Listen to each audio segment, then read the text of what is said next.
My name is Dan Everett.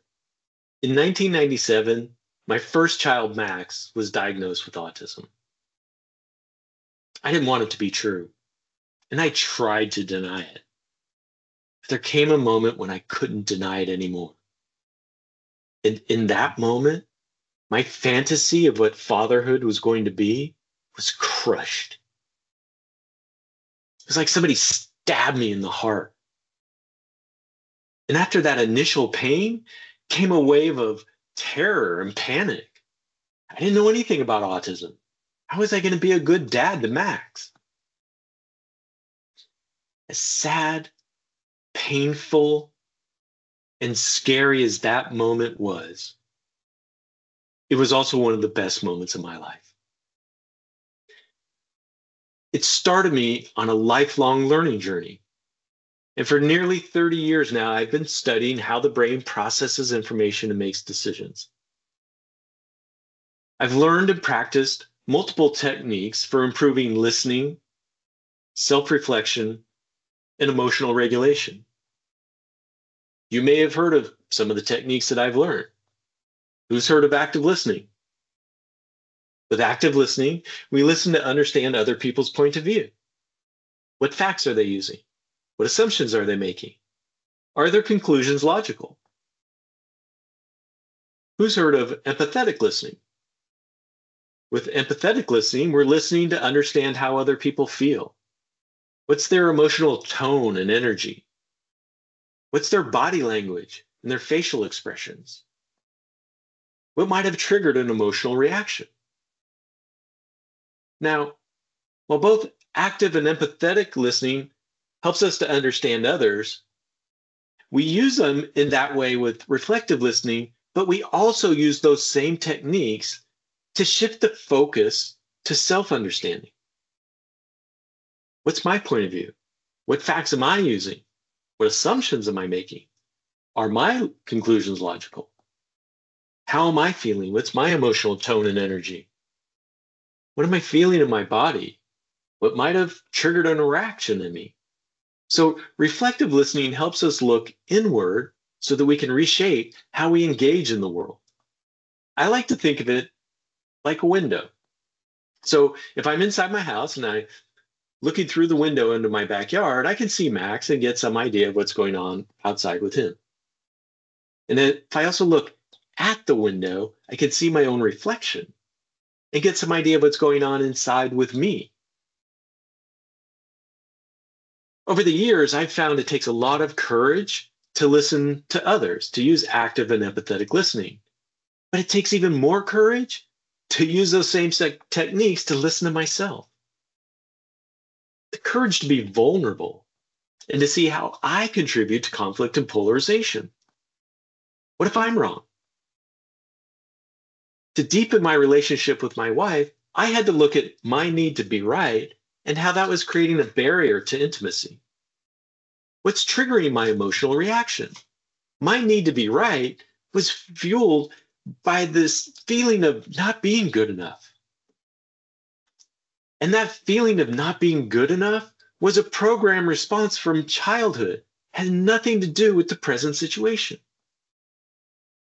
How am I contributing to conflict? My defensiveness and reacting out of fear prevented me from empathizing and validating my wife's perspective, driving us apart rather than bringing us together.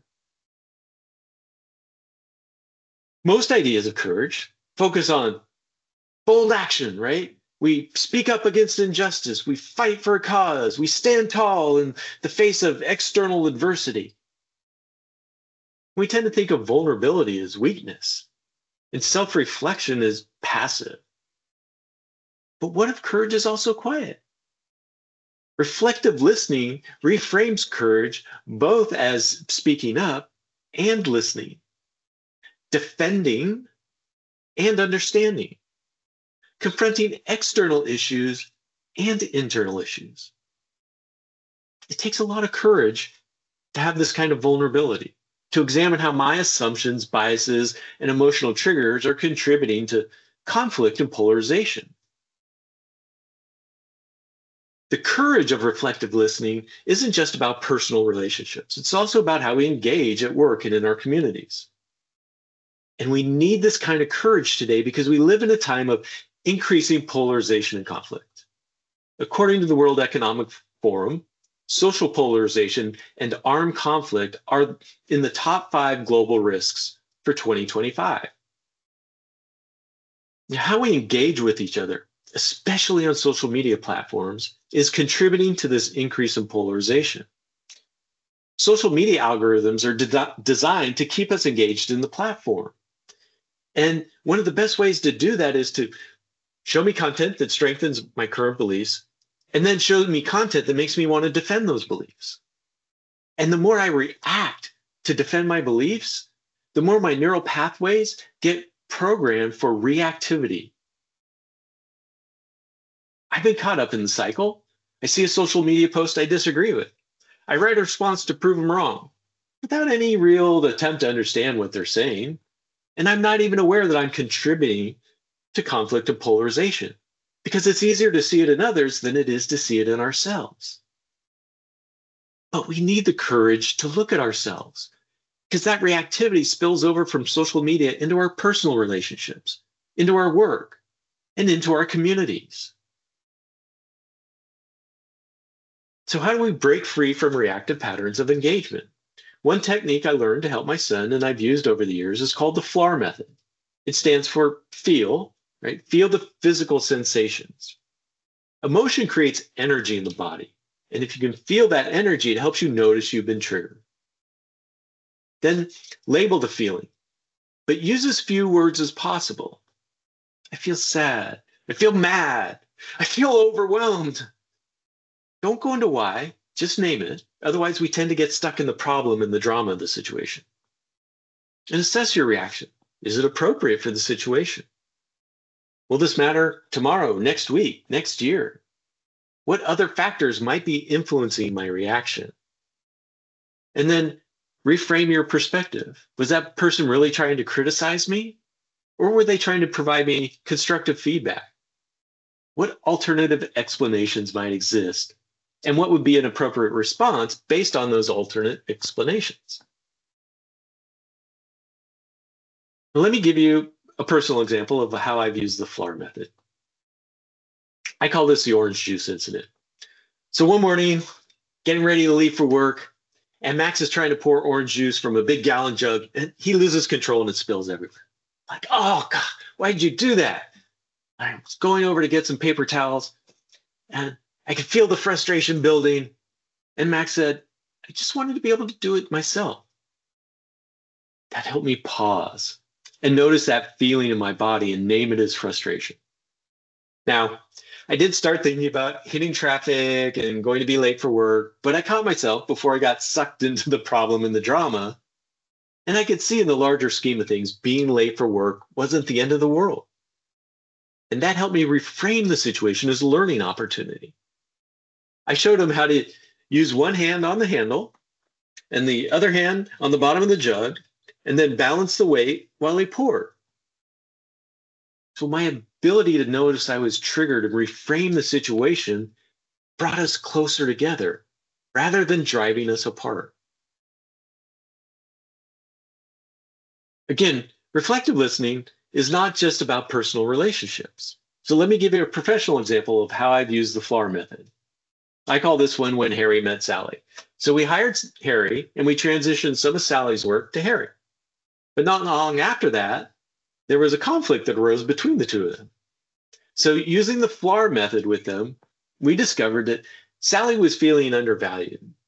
So she used to get a lot of praise for this one task that we assigned to Harry. So her reaction wasn't about Harry, it was about a feeling of worth and contribution to the team. And Harry was feeling pressure to prove himself. His reaction wasn't about Sally, it was about establishing his credibility and his worth to the team. Once I helped them recognize what was driving their reactions, I facilitated a joint conversation. We validated how each of them was feeling, and then we reframed the situation from competing for control to working together to achieve a shared goal. Using reflective listening, they were able to shift their perspectives of the situation and resolve the conflict. Now, like any skill, reflective listening requires practice. But the good news is we have opportunities to practice every single day. So when you see that social media post you disagree with and you feel that urge to respond and set things straight, or when you get into an argument with someone at work or in your personal life, or you're driving your car and somebody cuts you off, when that happens, just try to notice the feeling. The emotional energy in your body is your clue that you've been triggered. And if you can notice the feeling, then you can use the FLAR method to break the cycle of reactivity. Noticing the feeling is one small action that everyone can do, and it makes a big impact. Now, a note of caution, don't beat yourself up because you can't stop being triggered. Some triggers are so strong they never go away. I still get triggered about not being good enough, but I'm aware it's a trigger for me. So when it happens, I can reframe the situation faster. Reflective listening is both a communication technique and a practice for personal growth. By recognizing and examining the assumptions, biases, and emotional triggers in others and ourselves, we reshape our interpretation of conversations and situations. And in turn, we reshape our relationships with others and the communities in which we live and work. So the next time you're in a difficult conversation and you notice that feeling in your body, use the FLAR method to see your reflection. Remember, true courage is about speaking up and listening, defending and understanding, confronting external issues and internal issues. Ask yourself, am I just looking through the window? Or am I also seeing my own reflection? Reflective listening is when we do both. Thank you.